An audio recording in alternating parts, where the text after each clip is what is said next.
Hey guys, welcome to the Superhero Cut Show where we're talking things Marvel, DC, and Star Wars. It's your boy Stevie Hayes. Please like, subscribe, and ring the notification bell so you know when we post. So today I'm here to talk to you guys about Agatha, and I wanted to do an episode 2 breakdown of this whole entire episode, and let's get into it.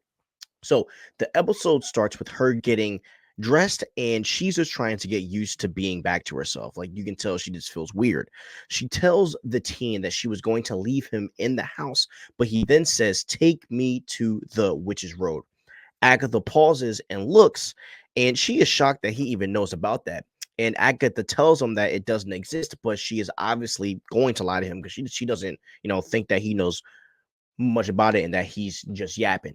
But the teen says, right, if you make it to the end of the road, it gives you what you want most. Now, quick off topic about this. I do believe that this teen is Wiccan, and I believe that his wish is to resurrect his mother, Wanda Maximoff. And to me, it just makes sense that way. Like this kid is definitely Wiccan. So Agatha then tells him that he is too young to go to the road. And we also find out Agatha went on the witch's road before.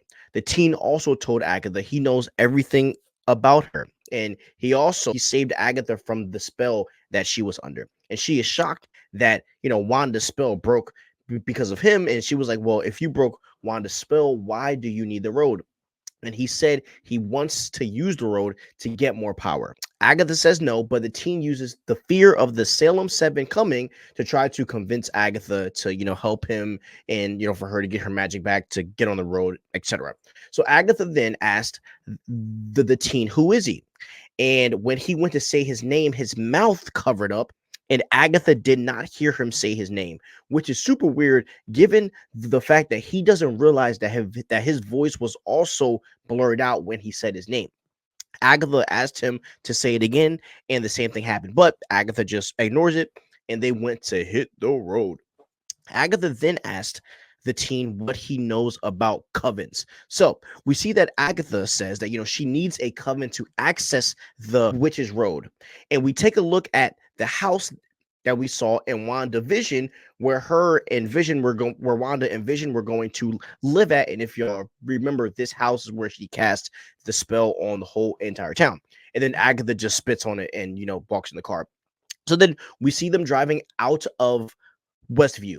And we then, we get some car action with the teen and Agatha. So the teen asks Agatha, where will they find the coven? And then Agatha said, within a 3-mile radius, there will be enough witches to form a coven. Agatha also said, power doesn't matter when choosing witches for a coven. They then stop at a psychic reading shop to find a witch to join. So we then meet, with a lady that is in the shop, and the woman knows exactly what has happened to Agatha and how her power got yanked away from her. And the lady tells Agatha at first that she is not interested in, and we also find out her name is Lilia. Agatha then tries to convince her, but Lilia again says no, and we then see Lilia scream randomly. Agatha then talks to her about, getting her magic back and tells her that, Agatha is going to walk the road. Agatha then tells Lilia that she needs a divination witch. Now, a divination witch is someone who can foretell the future. Lilia still was not convinced because of her fear of Agatha stealing her magic, but Agatha tells her that, Agatha can't steal magic unless if she gets blasted with magic, and if you watch Wanda Vision season 1, the proof is in the freaking pudding right there. So we then see Lilia kind of have maybe like a foretelling of the future, and she starts writing uncontrollably. And she gave Agatha the rest of her coven's name. And fun fact, Lilia's name was on the list. LOL. So now Agatha and the teen are going to connect with the rest of the coven. And we then see a crow, and Agatha was staring at it for a while. So then after that, we go to see the next member. So this witch with no power sells edible candles, and Agatha walks in, and this lady's name is Jen. Jen says that she has been avoiding Agatha for centuries, and Agatha tells her, that she's going to walk the road. Jen says that she doesn't want to, and Agatha tells Jen, she wants to help her lift the binding spell that has kept her magic list for the last 100 years.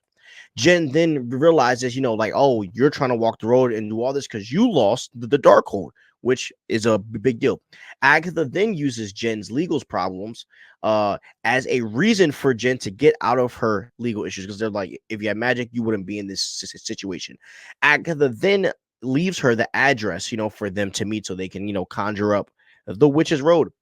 The teen and so then after that, the teen said, that she like the teen said to Agatha that there were two more people.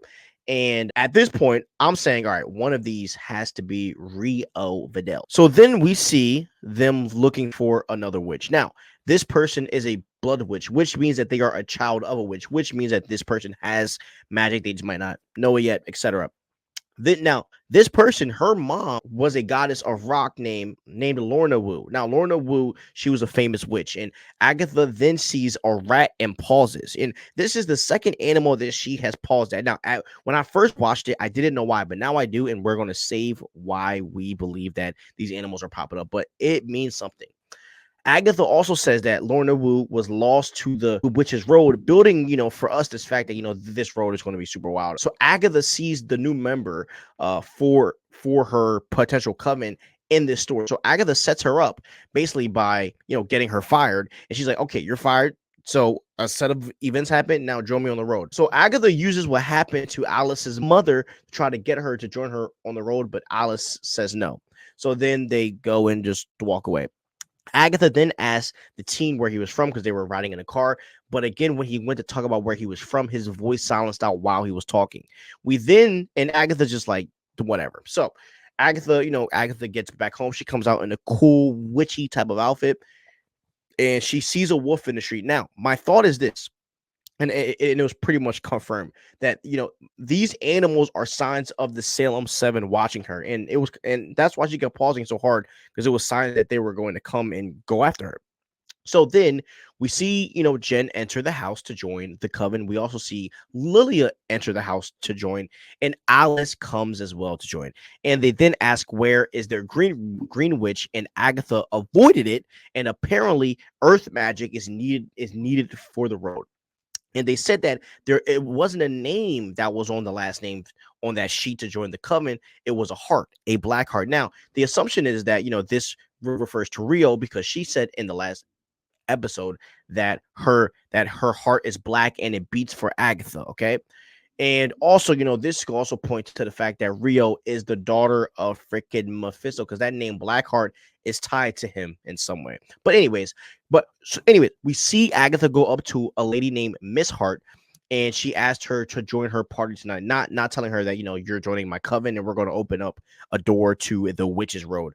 So then they all get to the basement, and Agatha tells, the teen, the road is conjured, and Agatha tells the teen to go upstairs while they're trying to conjure the road.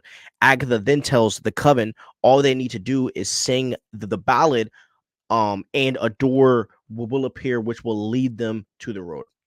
So we then see the teen go upstairs, and he grabs Agatha's pet rabbit, and we hear creepy music start to play, right?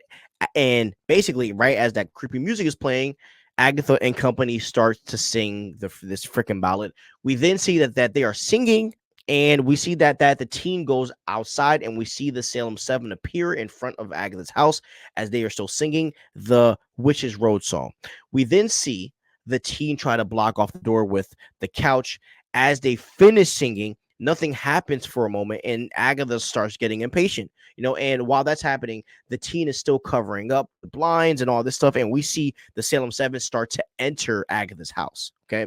And then one of them pops up and tries to grab teen, and then the teen's like, okay, I'm out of here, I'm gonna run downstairs. So Agatha then sees, the doors open from under, or she sees the doors pop up from under her, and we then see them run away from the Salem 7, and the door gets freaking sealed. We then see the start of the road, and everyone is pretty much in awe that they made it. Agatha then, obviously says, I've always had confidence in guys, or whatever. And then Agatha takes off her shoes, and everybody else takes off their shoes, and they start to walk the road. So this episode was, very, very interesting.